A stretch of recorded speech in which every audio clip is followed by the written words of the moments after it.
वैसे तो नित्य ही गंगा में स्नान करने की बड़ी महिमा है, लेकिन कुछ विशेष तिथियों पर, जैसे अपने प्रिय से रोज बात करना अच्छा है, लेकिन किसी विशेष तिथि पर उसको याद करके उससे चर्चा करना ये उसको प्रिय लगता है।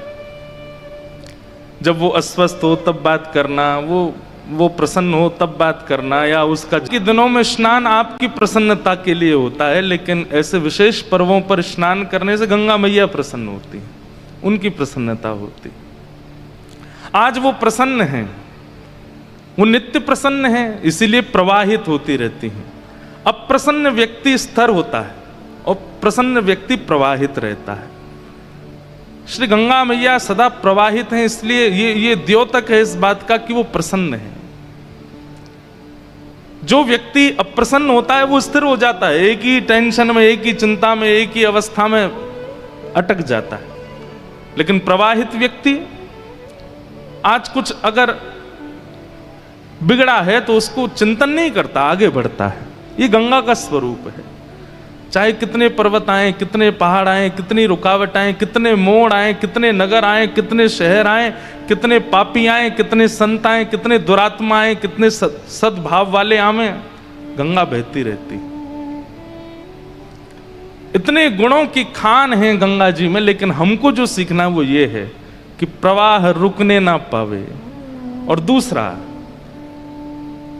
अपने स्वभाव को नहीं बदलती। एक तो प्रवाह को नहीं बदलती और स्वभाव को नहीं बदलती। गंगा जी के दो गुण विशेष, प्रवाह को नहीं बदलती और स्वभाव। स्वभाव क्या है? शीतलता।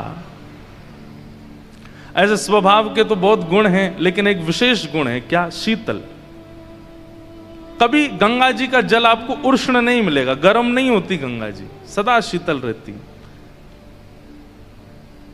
चाहे यहां स्नान कीजिए, चाहे प्रयागराज में जाके स्नान कीजिए, गंगा जी का जल शीतल है। आप लोगों ने स्नान किया हो प्रयाग में, जहां पर संगम होता है ना, यमुना जी के जल में थोड़ी उष्णता होती है, लेकिन गंगा जी वहां भी शीतल है।